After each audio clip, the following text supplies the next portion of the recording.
Sorry for the wrong update. Avinash eliminate అయ్యాడని చెప్పాను. వాస్తవానికి అవినాష్ అయితే ఎలిమినేట్ అయ్యాడు. సో అవినాష్, తేజ వీళ్ళిద్దరూ ఫైనల్ రౌండ్లో వీళ్ళిద్దరిలో ఒకరైతే ఎలిమినేట్ అవ్వకముందు నాకు సార్ నబీల్ అయితే అడిగారు ఎవిక్షన్ షీల్డ్ యూజ్ చేస్తామంటే నబీల్ అయితే చెప్పాడు నేనైతే యూజ్ చేయనని చెప్పాడు.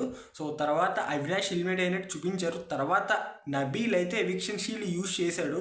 నేను పెట్టిన అప్డేట్ లైవ్లో జరుగుతున్నప్పుడు అప్పటికి అవినాష్ ఎలిమినేట్ అనేది జరిగింది. వెంటనే నేను పెట్టేశాను అప్డేట్. సో ఇలాగ మళ్ళీ నబీల్ తర్వాత ఎవిక్షన్ షీల్డ్ యూజ్ చేస్తాడు అని తెలియలేదు ఎవరికి. ఎందుకంటే నబీల్ కానీ ఎవరైనా హౌస్మేట్స్ అందరూ టేస్టీ తేజ్ అనే అనుకున్నారు. బట్ ఇక్కడ చూస్తే రివర్స్ జరిగింది. అవినాష్ అయితే ఎలిమినేట్ అవుతున్నాడని చెప్పి నబీల్ లాస్ట్ మినిట్లో ఎవిక్షన్ షీల్డ్ అయితే యూజ్ చేయడం జరిగింది. కాబట్టి ఈ వారం నో ఎలిమినేషన్ అని చెప్పి నాగార్జున సార్ అయితే తేల్చి చెప్పేశారు. అండ్ మోర్ ఓవర్ ఇంకో కోఇన్సిడెన్స్ ఏంటంటే సీజన్ 7లో కూడా 11th వీక్ నో ఎలిమినేషన్. నేను ఆల్రెడీ నా ముందు వీడియోస్ మీరు చూస్తూ ఉంటే మీకు అర్థమవుద్ది ఈ వారం ఎవిక్షన్ షీల్డ్ యూజ్ చేస్తారో పక్కాగా నో ఎలిమినేషన్ జరగబోతుందని నేను ఎప్పుడో ముందుగానే చెప్పాను. సో మీరేమనుకుంటున్నారో కింద కామెంట్ చేయండి. Thank you.